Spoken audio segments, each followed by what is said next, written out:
শ্ৰদ্ধা ৰাইজ 2021 চনত নিৰ্বাচনৰ সময়ত মই বিহপুৰীয়ালৈ আহিছিলো। ডক্টৰ অমিয় ভূঞাৰ হৈ নিৰ্বাচনী প্ৰচাৰ চলাবলৈ আহোঁতে মই ৰাইজক কৈছিলো যে বিজেপি দলক চৰকাৰ দিয়ক, মিত্ৰজোঁটক চৰকাৰ দিয়ক, ডাবল ইঞ্জিনৰ চৰকাৰ হ'ব। দিল্লীত মোদী, দিছপুৰত বিজেপি।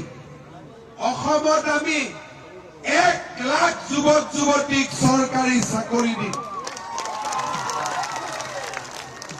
প্ৰতিশ্ৰুতি ৰাইজৰ দায়িত্বৰে মই মুখ্যমন্ত্ৰীৰ দায়িত্ব গ্ৰহণ কৰিছিলো।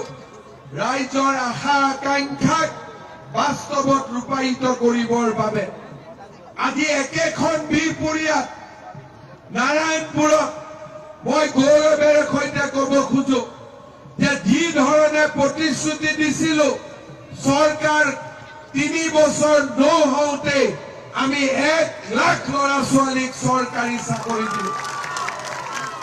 আজি চৰকাৰী চাকৰি এতিয়া অকল ধনীৰ বাবে নহয়।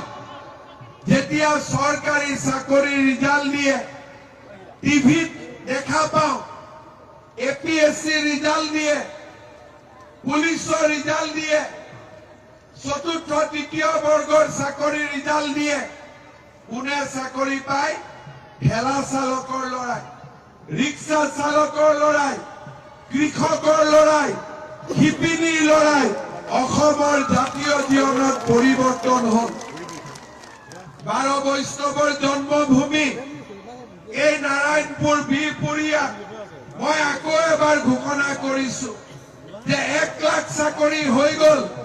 এতিয়া আমি নতুনকৈ আৰু 50,000 চৰকাৰী চাকৰি আমি দিম। কোনে পাব? আপোনালোকৰ ল'ৰা ছোৱালীয়ে পাব। কোনে পাব? আমাৰ ল'ৰা ছোৱালীয়ে পাব।